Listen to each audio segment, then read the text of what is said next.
Hey YouTube, Ultra Magnum here, and today we're taking a look at DX9 Kukinski, which is a masterpiece representation of Dead End. If you're new to my channel, welcome. Please be sure to hit the subscribe button down below. Okay, here we go. In terms of accessories, he comes with two, and we'll start with a weird one first. You get this. I don't know what it is. It's a replacement leg for something. Maybe one of the Warren Pockets figures, I don't know. It's so bizarre though. But anyway, you get a leg. It's got a foot which folds in, and this bit collapses into the leg, and it becomes the wheel of something. I don't know. Who knows? You also get the standard blaster, which I do recognise, and this is nicely sculpted. It's not painted, but it looks okay. It's a bit strange. It only comes with a tab for one arm, so he can only be right-handed, if you like, when he's holding the blaster. I don't know, is that cost-cutting? Who knows? So the blaster does fit snugly in the hand. It'll hold in there, no problem, and there are no clearance issues in terms of the wrist. That's great. As I said, the only thing is it will only go in the right hand. It won't go in the left one. So there you go. And if you choose, you can also pop the blaster on the roof as well. There's two slots for that. So the blaster is fine, does the job it should, apart from you can only put it in one hand. So I'm just going to knock a point off for that. 9 out of 10. Starting with the head, it's on a swivel with a hinge.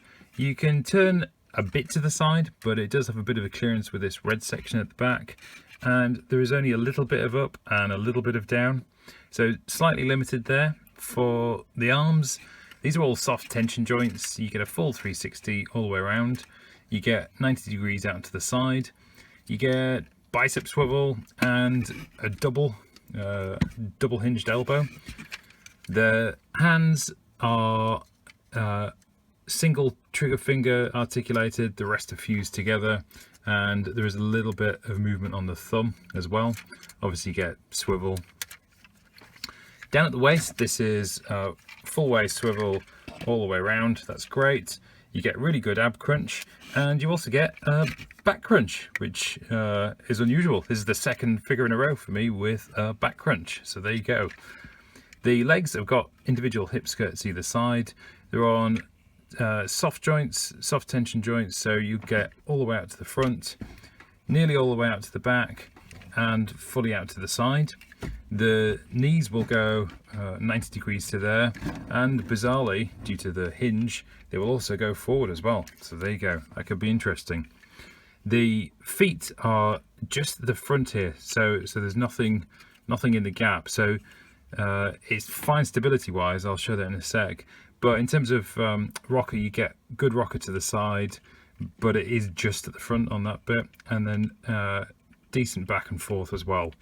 So stability wise, like I said, there's no foot in here, but it's fine, to be honest. You can kind of manipulate it using just the front bit, and he's very steady on his feet, incredibly steady and well balanced all around actually. So all round decent posability. Couple of points, so there's no butterfly on the arms, but to be honest, you've got such a great range there, you probably don't need it, and generally well balanced. So yeah, 8 out of 10. So here he is with Op Leader, and as you can see, and you know, you've probably seen it in the photos anyway, and you know it from the previous release, Montana and Henry. He's big for a Carbot, and that just is what it is. It's the same issue with Fans Toys. It's not consistent with any other MP scale bot, I don't think, but it's kind of fits. It's internally consistent, if you like, with the DX9 with their releases. So 7 out of 10 on scale. Here he is next to Fans Toys Spoiler, so you can see how he sizes up there. I don't actually have DX9 Montana. I sold that. I was so disgusted with it, if you check out my previous video, so I can't compare him with that, unfortunately. But here he is with Spoiler, and you can see similar kind of height. I think probably Kukinski is a bit taller. He has a bit of a wider kind of look to him, so he's probably a little bit bigger.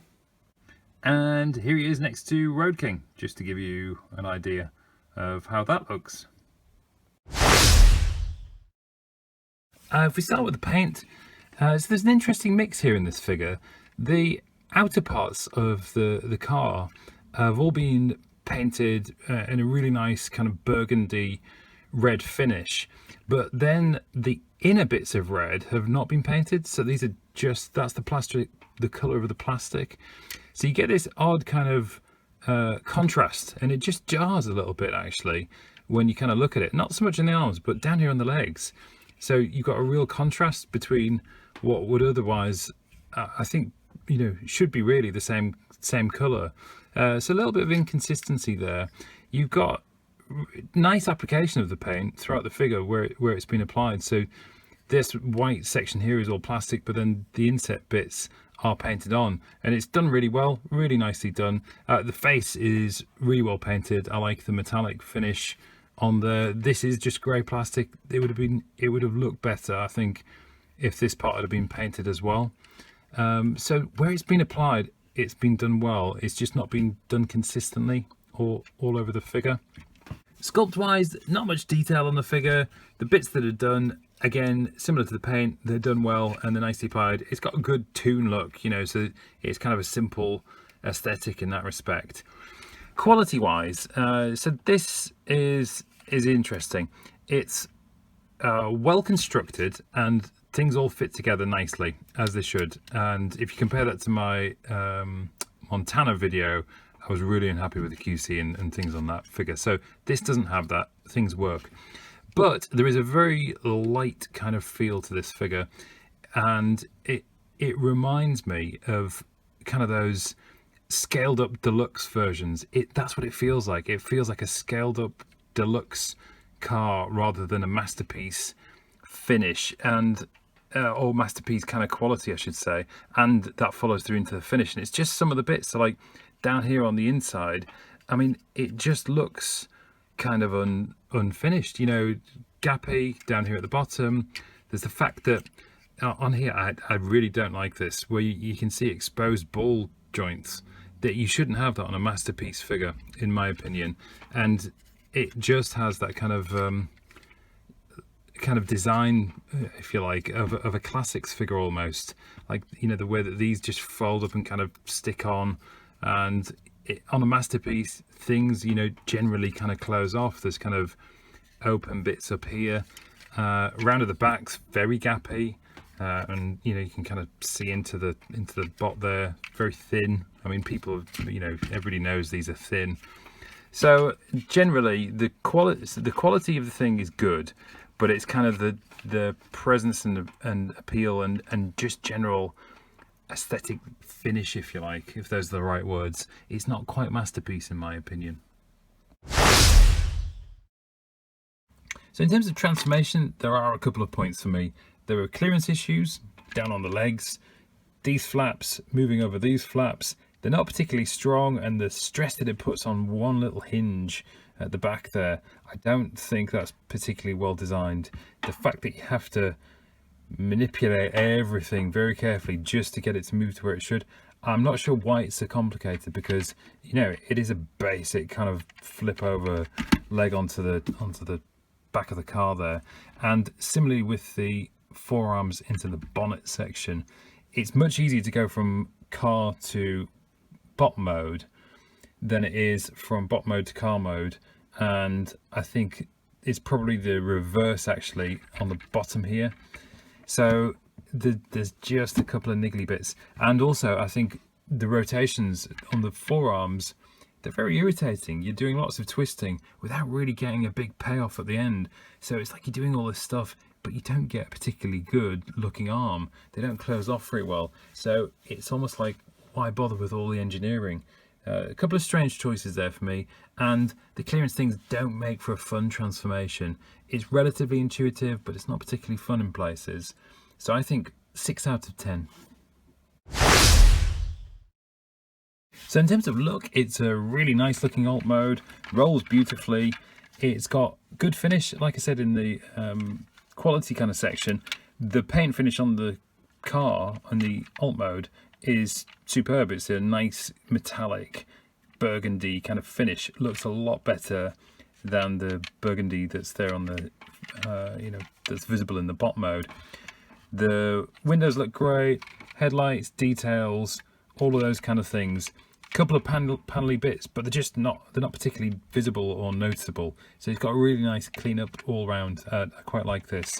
The only criticism I would say it kind of follows in terms of that quality is it's just got a light kind of feel to it, so it feels more like a kind of Tonka toy or something like that. It's not got the masterpiece heft. That is true, but it does look good, and I think it cleans up fantastically. So 9 out of 10. So there we have it. He gets a final score of 7.7 out of 10, which is fair. This is a decent figure, well done, but it doesn't quite have that masterpiece level of finish and quality. To me, it feels more like an oversized classics figure in many respects. That being said, it is a fun figure, very articulate, very poseable, which I think is what DX9 are going for with this set. Personally, I'm down with those sensibilities in general, but with combiners, it's a little tricky because there are other factors to consider.